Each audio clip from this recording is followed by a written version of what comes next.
الرحمن الرحيم الملك القدوس السلام المؤمن المهيمن العزيز الجبار المتكبر الخالق الباري المصور الغفار القهار الوهاب الرزاق الفتاح العليم القابض البصير الخافض سبحان الله والحمد لله ولا إله إلا الله. Salam alaikum aux frères et aux sœurs qui nous rejoignent sur ma chaîne. Shalom à nos amis hébreux et que la paix soit sur nos amis chrétiens et athées. Donc alors tout de suite une nouvelle vidéo. Donc tout d'abord pour commencer, j'ai vu un des commentaires qui disait que je faisais des raccourcis historiques. Mais enfin bon bref, c'est juste pour préciser que je suis bien obligé, sinon la vidéo elle ferait 3 jours. Donc on est obligé de faire des résumés. Donc alors en attente de questions, je vais parler d'un autre sujet que les ennemis de l'islam, en gros, ou les gens qui veulent faire du tort à l'islam, aiment bien dire et parler.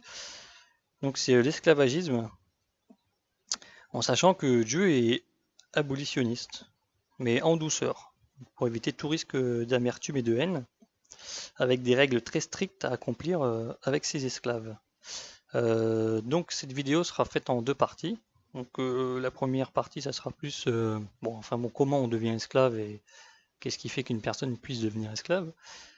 Et la deuxième partie, ça sera plus justement sur les règles que Dieu impose aux croyants, aux gens en fait, de comment respecter ses esclaves et comment vivre avec. Donc alors, pour commencer, donc comme je disais, Dieu abolitionniste, mais tout en douceur, parce que si l'ordre serait descendu d'un coup, il y aurait eu beaucoup de chamboulage. Donc il y aurait eu plein de gens qui se seraient retrouvés d'un coup du jour au lendemain libres. Alors, en sachant qu'à l'époque, comme je dis, avant l'islam, il y avait déjà beaucoup d'esclaves, donc ça aurait eu été un gros chamboulement. Donc j'ai pris des petits exemples comme ça, hein. Par exemple, vous regardez l'exemple de la Révolution française. Donc il y a eu l'abolition de l'esclavage dès qu'il y a eu la Révolution. Donc et après, Napoléon l'a remis en place, parce que justement, plus personne travaillait dans les champs, dans les îles. Et c'est un manque d'argent, surtout que Napoléon aimait bien partir en guerre. Moi après je pense, après ça c'est mon avis, hein, que les illuminés de l'époque ont pensé que le bon et le reconnaissant esclave noir resterait travailler sur ces terres après avoir été moyennant salaire, donc après avoir été libéré. Justement libéré pourquoi? Pour justement renforcer les troupes de la Révolution. Et après avoir tué les royalistes et chassé les Anglais et les Espagnols des îles, donc les ennemis de la Révolution, donc ils auraient pu en gros retourner travailler les terres. Mais bon, c'est pas ce qui est arrivé, parce que l'esclave, il a été esclave toute sa vie, donc on lui a donné la liberté, une armée, des armes et tout, donc dans sa tête il s'est pas dit le mec, je vais retourner travailler au champ comme un petit gentil contre un salaire. Donc en fait les terres étaient complètement à l'abandon. Et donc Napoléon a remis ça en ordre. Et donc juste pour vous dire que je pense que c'est les illuminés, parce que justement c'est coûteux justement d'envoyer des troupes dans des îles aussi lointaines, hein. Ça coûte les bateaux, la nourriture, tout ça, donc provoquer une petite révolution dans les îles pour que les esclaves prennent les armes et se libèrent eux-mêmes, c'est plus avantageux. Surtout que justement, et en plus c'était plus avantageux parce que ça commençait à tourner en guerre civile sur place, parce qu'en fait justement il y avait déjà des hommes de couleur libres en fait, les appelés, et ils commençaient à prendre plus de terres, et les hommes blancs qui étaient propriétaires terriens, donc ils voyaient ça d'un mauvais œil. Donc eux-mêmes ont armé des esclaves de couleur pour en fait chasser les hommes libres de couleur. Vous imaginez un peu le bordel de l'époque. Donc c'était des guerres civiles et donc bon, ça a arrangé tout le monde de libérer les personnes dans ces îles. Donc en sachant que justement à la Révolution, donc ce qui me fait penser que c'est les Illuminés qui ont pensé à ça, c'est que tous les esclaves n'ont pas été libérés. Et juste la Guadeloupe et Saint-Domingue et Haïti, quoi. Bon, enfin bon, parce que c'était divisé en deux. Donc eux ont été libérés, mais pas les autres. Donc en fait, quand on abolit l'esclavage, en fait, on abolit tout le monde ou personne. En fait, ça sert à rien d'abolir certaines personnes et d'autres. Donc si on abolit juste certaines personnes, c'est bien parce qu'il y a des intérêts derrière. Donc en fait, renseignez-vous, hein, regardez des biographies sur la vie de Toussaint Louverture. Donc c'est un esclave qui est devenu quasiment général d'armée et après chef de l'île. Et bon, et sur la vie justement en général des esclaves de Saint-Domingue et de Haïti. Donc c'est très intéressant à comprendre un peu les raisons politiques de l'époque. Bon, c'est trop compliqué, là c'est vraiment un résumé, il faut vraiment rentrer dans le détail, c'est vraiment plus compliqué que ça. Hein. Donc comme je vous disais, donc, on appelait ces îles donc de Saint-Domingue, c'était la perle des Antilles. Donc comme je dis, on n'abandonne pas la perle des Antilles sans intérêt. Hein. Donc, à l'origine, ils ne voulaient pas l'abandonner, c'est juste que ça leur a un peu échappé aux garçons. Donc une autre abolition qui a eu un peu, on va dire, directement et que ça a fait des ravages, c'est la guerre de sécession aux États-Unis. Donc bon, certains d'accord pour libérer les esclaves, d'autres non, donc le nord contre le sud. Donc ça fait 620 000 morts, entre 620 000 et 750 000 morts, ils n'arrivent pas à se mettre d'accord, et 400 000 blessés. Donc quand on voit ces résultats, quand l'homme essaye justement de libérer les esclaves d'un coup, bon, on se rend compte pourquoi Dieu abolit les esclaves tout en douceur. Hein. Vous allez comprendre quand je vais vous expliquer dans la deuxième partie les règles de l'esclave dans l'islam. Vous allez comprendre pourquoi justement l'esclavage n'a pas été interdit dans l'islam, parce que c'est vraiment bien précis. Et aussi pourquoi je vous dis que Dieu est un abolitionniste. L'esclave donc pas interdit dans l'islam. Donc comment on devient esclave justement avant l'ère islamique? Donc l'Écosse c'est la guerre. Hein. Généralement prisonnier de guerre. Généralement dès qu'il y a une guerre, on fait des prisonniers. Et ces prisonniers deviennent esclaves. Donc on est aussi esclave de naissance. Donc la femme elle est enceinte, elle est esclave, manque de bol, le petit né, esclave. On va rien demander. Les razzias. Bon, à l'époque, il faut savoir que dès qu'il y avait une famine, dès que le village il manquait de quelque chose, bon, ça allait attaquer le village d'à côté, hein, sans problème. Ça prenait des gens, des armes, tout ce qu'ils voulaient, de l'eau à bouffer. Bon, c'était les normes de l'époque. Hein. Regardez, vous prenez par exemple l'Empire byzantin, qui était assez balèze à l'époque. Donc lui, il s'alliait avec des tribus arabes à ses frontières. Donc justement pour que ces tribus arabes protègent ses frontières, pour justement éviter que les chrétiens byzantins se fassent attaquer. Donc en fait, c'était les Arabes de l'époque qui les défendaient. Et eux, en échange, ces tribus arabes, bon, ils avaient des biens, des armes à manger par l'Empire byzantin et bénéficiaient aussi de la protection de l'Empire byzantin. Donc vous imaginez que vous êtes un petit village ou quelques villages, une petite tribu, et vous êtes quand même protégé par un empire. Donc ça a arrangé beaucoup de monde. Donc pour vous dire justement, si l'Empire byzantin avait mis ça en place, de protéger ses frontières par des tribus arabes, bon, c'est vraiment, comme je dis, les razzias à l'époque, c'était monnaie courante. C'était vraiment logique. Il n'y avait pas de problème. Donc une autre façon de devenir esclave, bon, c'était les dettes impayées. Donc en fait, vous deviez beaucoup d'argent à quelqu'un, vous n'arriviez pas à vous en sortir. Bon, bah, ça arrivait que vous deveniez son esclave. En gros, pour rembourser votre dette. Ou soit, bon, après, des mecs malsains qui vous capturaient. Hein, je sais pas, vous êtes voyageur, des mecs vous capturent et vous faites esclave. Donc c'était pas top non plus. Donc alors l'islam, donc ça c'était avant l'ère islamique. Donc dans l'islam, alors déjà, donc c'est pas permis de prendre un homme libre et de le faire esclave. Donc ça c'est un gros châtiment qui attend les personnes qui font ça. Donc alors, tout ce qui est razzia, bon, interdit, hein, on va pas, déjà dans l'islam c'est interdit de voler et plein de choses, vous savez, les interdits sont nombreux dans l'islam, donc on va pas commencer à faire des razzias pour aller voler, prendre des esclaves, capturer des gens sur la route pour en faire des esclaves, donc déjà ça c'est interdit. Une autre chose interdite, c'est les dettes. Donc il faut savoir que dans l'islam, bon, il n'y a pas de dette en fait. Bah, il y a des dettes, mais pas de prêt intérêt, c'est interdit dans l'islam. Donc c'est soit la personne elle vous prête de l'argent et vous lui rendez la somme qu'elle vous a prêtée. Pas d'intérêt, donc vous risquez pas de vous endetter encore plus. Et dans l'islam aussi, si la personne a du mal à vous payer, c'est justement, c'est même pas bien vu, c'est obligatoire pour elle de vous donner une facilité pour payer. Donc si la personne ne peut pas payer, ben, vous allez reculer jusqu'à ce qu'elle vous paye. C'est comme ça, hein. C'est dommage pour la personne qui prête, mais c'est les règles de l'islam. Et par contre, c'est une bonne œuvre devant Dieu de faire cadeau de la dette. Donc imaginons vous prêtez à quelqu'un 500 euros, bon, il vous a rendu peut-être 200-300 euros, il n'arrive pas à vous rendre les 200 euros qui arrivent, vous pouvez lui en faire cadeau. C'est une très bonne œuvre devant Dieu. Donc alors, à cette époque, donc, comme je dis à l'islam, on ne peut pas devenir esclave comme ça non plus. Donc de naissance, c'est pareil, hein. Il n'y a rien qui dit dans le Coran qu'une femme enceinte donne naissance à un esclave. Non, quand la personne elle vit en monde, elle est libre. La personne ne peut pas payer les torts d'une autre personne. Par exemple, si moi je tue quelqu'un, on va pas prendre mon fils et le mettre lui en prison ou le mettre à mort parce que c'est moi qui ai tué. Donc on ne paye pas les fautes d'une autre personne. Donc si sa mère est esclave ou son père, on ne sait pas comment il est arrivé esclave, bah, l'enfant il est libre, en quelque sorte. Donc qu'est-ce qui reste dans l'islam pour les esclaves? C'est les prisonniers de guerre. Ça, bon, ça c'est autorisé, les prisonniers de guerre. Donc on voit par exemple dans la sourate 47, verset 4, alors, lorsque vous rencontrez au combat ceux qui ont mécru, frappez-en les coups. Donc frappez-en les coups, bon, il faut se battre, hein, c'est tout, hein, c'est la guerre. Hein.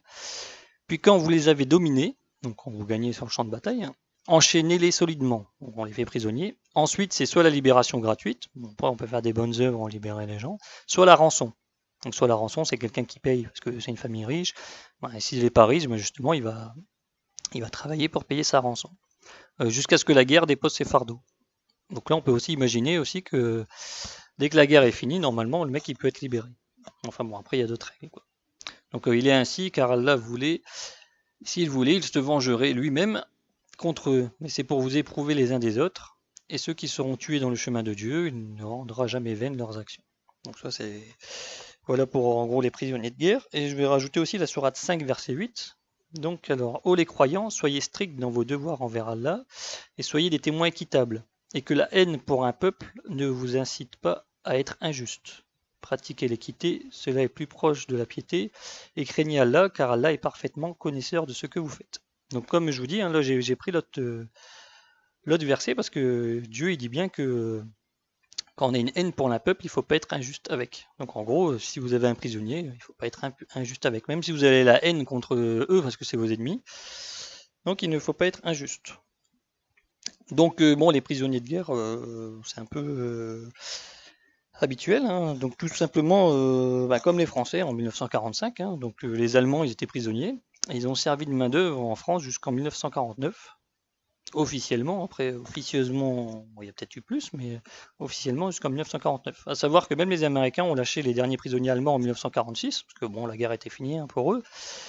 Donc en 1946, les Allemands sont revenus en bateau, donc avant de rentrer dans leur pays, ils étaient obligés de passer par la France, le bateau les déposait en France. Mais bon, ils voulaient rentrer chez eux, les garçons, mais non. Bah, les Français un peu rancuniers, ils les ont recapturés en fait, et bon, ils ont été encore prisonniers 3 ans de plus. Donc, bon, pour remplacer, reconstruire le pays détruit, et remplacer les hommes morts à la guerre. Donc c'est une règle qui est encore à jour aujourd'hui, hein. S'il y aurait une guerre, ça serait pareil, hein. Les prisonniers serviraient de main d'œuvre, un peu comme des esclaves. Mais vous allez mieux comprendre après quand je vais vous expliquer l'islam, les versets et les sourates, vous allez mieux comprendre que c'est pareil, quoi. Ils sont payés, ils doivent faire un travail, mais ils sont pas libres de leur mouvement, ils sont prisonniers. Donc après un autre fait sur les esclaves, donc vous me direz c'est la guerre, et pourquoi il y a des femmes et des enfants aussi esclaves? Donc il faut savoir par exemple que certains empereurs galvanisaient leurs troupes en mettant les familles des soldats derrière. Donc en fait l'empereur il se disait bon pour que les mecs qui gagnent au combat, qu'ils ont l'ardeur du combat, on va mettre leur famille derrière, donc leurs femmes et leurs enfants pour qu'ils soient balèzes et qu'ils se battent bien, hein. Donc forcément, en cas d'échec, les gens derrière étaient faits prisonniers aussi, hein, comme ils étaient sur le champ de bataille. Et ils étaient pris aussi en tant qu'esclaves, en tant que prisonniers de guerre. Donc bon après là, bon, là ils étaient obligés par l'empereur. Mais par exemple, regardez, vous prenez il n'y a pas si longtemps que ça aussi, pendant la guerre napoléonienne, lors des campagnes de la Grande Armée, ben, les femmes et les enfants suivaient les maris qui partaient à la guerre. C'est des campagnes de plusieurs mois, voire des quelques années. Et bon, les familles suivaient hein, la Grande Armée. On n'appelait pas ça la Grande Armée pour rien, il y avait tout un truc qui suivait. Donc bon, les femmes, ça donnait des sortes de cantinières en fait. Cantinières, ils cherchaient à manger, ils nettoyaient les vêtements des soldats. Et les enfants nés de ces unions, en fait, entre cantinières et des soldats, ou les enfants qui suivaient leur père et tout, bon, ça devenait des enfants de troupe. Vous voyez, espèce de soldats, d'enfants soldats qui jouaient du tambour pour accompagner les soldats au combat. Donc eux aussi suivaient. Hein. Donc bon, comme je vous disais, en cas de victoire, c'est super. Hein. Mais en cas d'échec, eh bien, imaginez le sort qui leur était réservé, aux pauvres. Donc voilà pour les femmes et les enfants. Après, une autre chose aussi, par exemple, dans les règles du Moyen-Âge, lorsqu'une ville était assiégée, donc il y avait trois possibilités. La ville a été ouverte, donc les troupes ennemies stationnées dans la ville. Donc ils se servaient un peu dans la réserve. Bon, les soldats ils pouvaient aller dans les commerces, les tavernes et tout, donc ça faisait aussi beaucoup de grabuge. Donc les villes, ils aimaient pas trop ça. Donc soit c'était une ville fermée, mais la ville payait une forte rançon.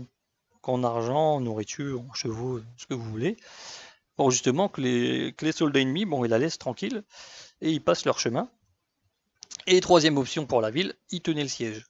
Et là, bon, c'était soit ils gagnent, et c'est super, ou soit ils échouent. Et d'après les lois de la guerre de l'époque, une ville qui résistait à un siège et qui perdait était donnée aux soldats pendant 3 jours. Pendant 3 jours, les soldats ils faisaient ce qu'ils voulaient. Meurtre, pillage, viol, tout et n'importe quoi, c'était les règles de l'époque. Donc quand il n'y avait plus rien à piller, bon, les survivants, les villageois survivants, bon, ils étaient pris pour être mis en esclavage. Donc bon, c'était le loi de la guerre de l'époque. Hein. En sachant que vous prenez par exemple, regardez Saladin, le bon comportement musulman. Lui, quand il prenait une ville, il massacrait personne. Il laissait les gens partir avec leurs biens. Et il donnait même de l'argent aux veufs et aux orphelins des villes assiégées en fait. Imaginez, ils assiégeaient une ville chrétienne. Bon, les hommes étaient morts pendant la défense de la ville. Il faut savoir que leurs femmes et enfants recevaient de l'argent. C'était le comportement de Saladin, on peut dire un bon comportement musulman. Donc voilà un peu comment les esclaves femmes et enfants arrivaient. Donc ils se retrouvaient sur les marchés et les Arabes, bon, c'est des grands commerçants. Donc ils commerçaient même les esclaves, parce que pour eux, bon, un esclave de guerre, c'était pas interdit, donc ils commerçaient un peu partout. Par exemple aussi en commerçaient avec l'Afrique. Donc il faut savoir que l'Afrique, il faut arrêter d'imaginer l'Afrique de l'époque du Moyen-Âge en étant des mecs juste avec des lances et un slip et des maisons en paille. Il faut savoir que l'Afrique, c'était des grosses puissances, des empires, des royaumes, des grandes tribus et très riches. Bon, ils travaillaient la mine d'or et justement, ils faisaient beaucoup de guerres entre eux. C'était comme en Europe, vous regardez, il n'y a pas un pays qui se tapait pas contre un autre. Imaginez l'Afrique par rapport à l'Europe, la taille. Donc c'était pareil, c'était des grosses puissances qui se tapaient l'un l'autre. Et aussi, bon, un des trucs qu'ils faisaient, c'est des fois, au lieu de justement tuer un chef ennemi ou la famille, parce que généralement, ils essayaient de détrôner les chefs de clan et tout ça. Donc au lieu de les tuer et éviter que le clan il leur tape dessus, bon, ils les capturaient et les donner au clan adverse. Bon, c'était plus simple et efficace hein, que de tuer des gens. Au moins, on gagnait de l'argent aussi avec les mecs. Donc, par exemple, aussi, à notre époque, ce genre de choses existe encore. Hein. C'est une petite parenthèse. Vous prenez l'Afghanistan. Donc là-bas, il y a énormément de champs de pavots. Hein. La drogue, c'est la Colombie, hein, l'Afghanistan. Hein, faut vous imaginer. Hein. C'est pas un pays pauvre comme vous l'imaginez, c'est vraiment la Colombie. Hein. Que de la drogue partout. Et il y a beaucoup de chefs de guerre, de clans, ils se font la guerre entre eux tout le temps. Hein. Les mecs, ils ont la haine l'un contre l'autre. Donc en fait, si vous tuez un membre de son clan, lui, il va vous en tuer deux. Vu que les deux mecs de votre clan qui seront morts, ils n'auront rien à voir avec le mec tué, donc eux, leur famille, ils vont se venger, ils vont vouloir en tuer 3-4. Donc c'est des guerres depuis des dizaines d'années dans ce même délire. Donc l'Afghan, qu'est-ce qu'il s'est dit? Il s'est dit, bon, au lieu de tuer et qu'eux, après, ils viennent se venger, ça va faire des morts dans mon clan, on va le donner aux Américains. Donc soit ils le capturent, ils le donnent aux Américains, ou soit ils le dénoncent, et les Américains ils vont le chercher, donc ils leur disent, ce mec-là c'est un taliban. Alors que ça se trouve c'est pas un taliban, hein, c'est juste un chef de guerre qui fait aussi son pavot de son côté, et donc ils vont dire c'est un taliban, les Américains vont le capturer, ils vont le foutre à Guantanamo. Donc voilà, donc eux ils sont contents, ils se font de l'argent et ils se débarrassent d'un ennemi. Et ils n'ont pas de retour de vengeance des clans adverses.